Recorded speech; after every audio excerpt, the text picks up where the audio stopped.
اعوذ من الشیطان الرجیم بسم اللہ الرحمن الرحیم السلام علیکم ورحمۃ اللہ وبرکاتہ۔ دوستو، جو شخص غربت، محتاجی اور مالی مشکلات کا شکار ہو وہ یہ وظیفہ ضرور کرے۔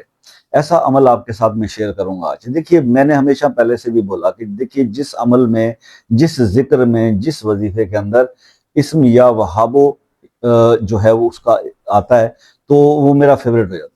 میں کیونکہ اس اسم یا وہابو کی کثرت سے یا اس کے پڑھنے سے جو کچھ مجھے اللہ پاک نے عطا کیا، میں تو وہ بیان بھی نہیں کر سکتا، اور میں اس کا شکر ادا کرنے کے بھی قابل نہیں ہوں۔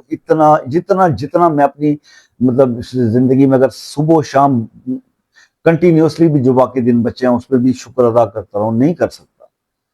بس اللہ سے میں اللہ سے ہی کہتا، اللہ تیرا بہت کرم۔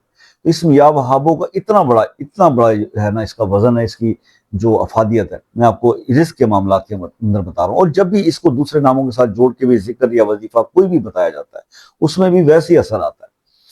تو بہرحال جی، عمل میں آپ کے ساتھ شیئر کرتا ہوں اللہ کے دو اسما کا۔ اس کو آپ کیجئے اور توجہ سے کیجئے، بڑے خلوص سے کیجئے، اور اس طرح سے کیجئے جیسے کرنے کا حق ہوتا ہے۔ اور حق کیسے ادا ہوتا ہے بندگی کا؟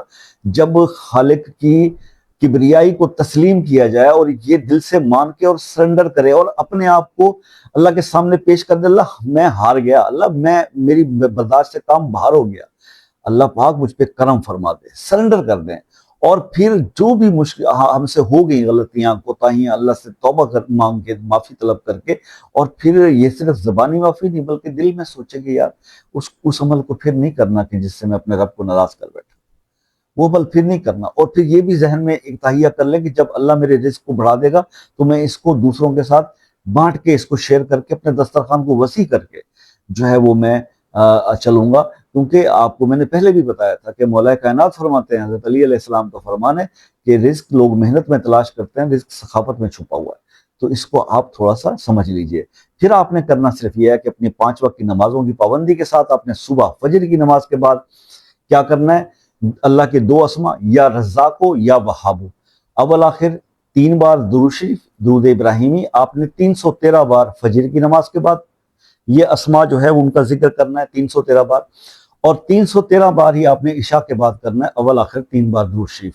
اور میرے کہنے سے اس کو کم از کم 21 دن کر لیجئے یا 41 دن کر لیجئے، آپ کو اتنا بینیفٹ ملنے والا ہے اگر آپ نے ان تمام شرائط کے ساتھ، جس کے حلال، نمازوں کی پابندی، گناہوں سے بچ کے یہ کیا، تو یقین کریں آپ زندگی بھر اس عمل کو چھوڑیں گے نہیں۔ اتنی برکات اور اتنے فیض و برکات اتنے اس عمل سے آپ کو حاصل ہوں گے۔ تو آپ اسے ضرور کیجئے گا۔ کوئی بات پھر بھی پوچھنے والی ہو جو میں اس شارٹ ٹائم میں نہ بتا سکوں تو واٹس ایپ پر پوچھ لیجئے گا۔ باقی انشاءاللہ اللہ تعالیٰ سے دعا ہے کہ اللہ آپ کے مسائل حل فرمائے۔ زندگی میں ایک بات یاد رکھیے، دعائیں دیجئے اور دعائیں لیجئے، دوسروں کی دعائیں لیا کیجئے، دوسروں کو دعائیں دیا کیجئے۔ دعاؤں کی درخواست رہے گی۔ زندگی رہی تو نیکسٹ ویڈیو میں ملاقات ہوگی، تب تک کے لیے اجازت دیجئے۔ اللہ حافظ۔